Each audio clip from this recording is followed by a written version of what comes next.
thanks for being here. This is really cool to be able to come talk to all of you. Are most of you track athletes or just like sports? How many are track athletes? A lot. Awesome. Well, thanks for coming. I'm just going to tell you a little bit about my story and some things that I've learned through my career so far. I'm still young. I'm only 26, so I'm still learning a lot, but there are a few things that I've picked up since competing.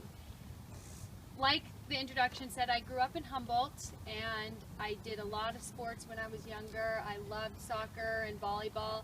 I played basketball until everyone caught up to me in height, and then I wasn't as good anymore, so I quit that.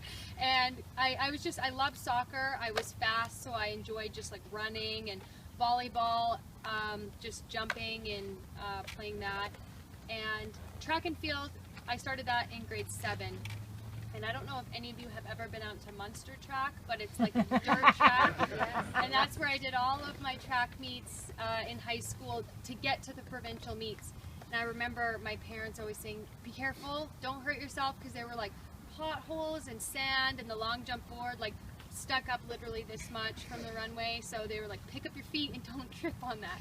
And in grade 9, I started driving into Saskatoon and was part of the Saskatoon Track and Field Club and trained here. And I think this is kind of where my first lesson comes, is that letting you know that I wasn't always the best. So if you're not always the best, that doesn't mean anything. You can still work your way there, because after my first year in Saskatoon with the track club, I trained with Jarrett, and he and Todd Johnston kind of approached me after a year into it, where I was doing like the 100, the hurdles, the long jump, triple jump, 200, like kind of more the sprinting and jumping.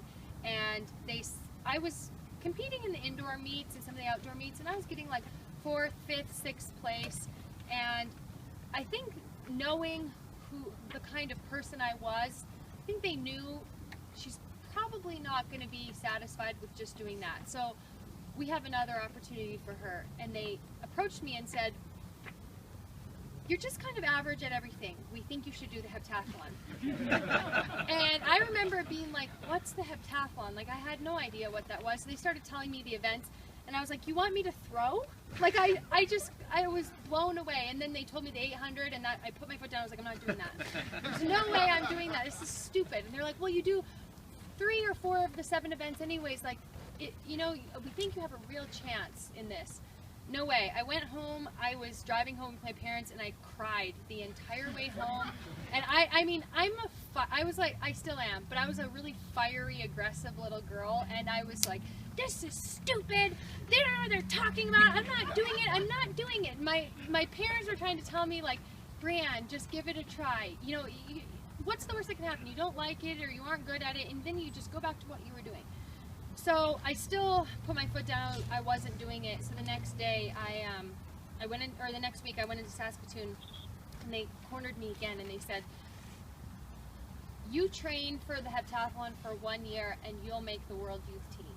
And I remember, I don't know if any of you know who Jenny Huckle is, but she used to train with Todd, and she said, they're in Morocco, they're in Africa, you'll get to go to Africa. And my eyes were like as big as dinner plates, and I was like, okay, I'll do it. Like, that was all it took.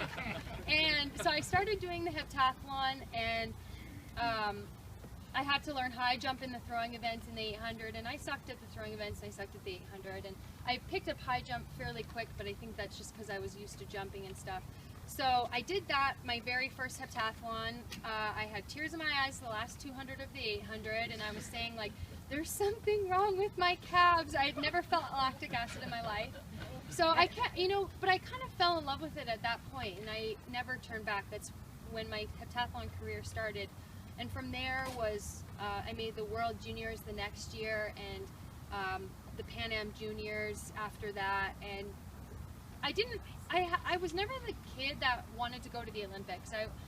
I never told my parents when I was younger, I'm going to go to the Olympics. Never said that. I didn't know where I wanted to go. I just enjoyed what I was doing, and like reaching the next goal, the next goal, the next goal. And I think in high school, my ultimate goal was to go to university in the United States. I felt like I wanted the experience of being in the NCAAs.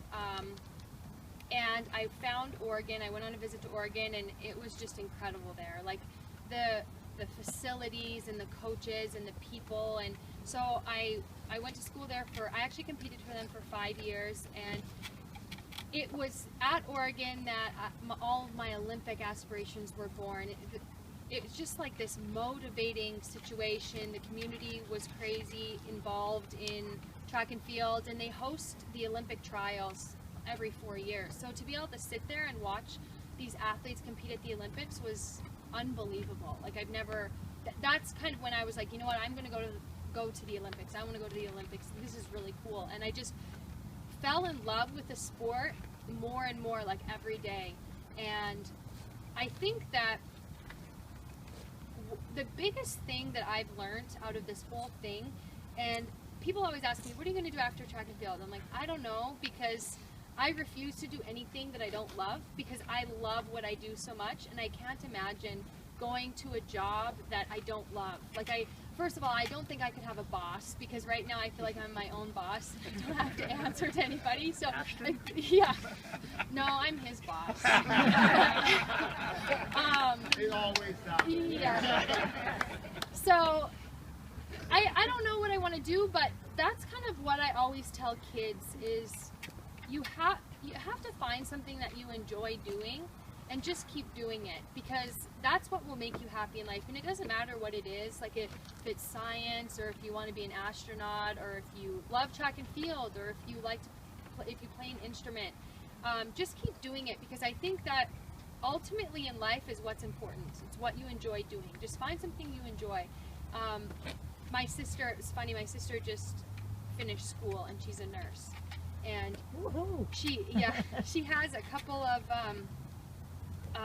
different options, either oncology or pediatrics. She wants to do pediatrics, but the offer for pediatrics isn't quite the same as oncology. She said, I don't know what to do. And I was like, it's a no-brainer to me. You do pediatrics. You'll figure out life, you know, but if you're doing what you love to do, you need to do pediatrics, because you'll be so much happier and you'll work harder, like you'll enjoy yourself, and your patients will be better taken care of because you'll enjoy working with them.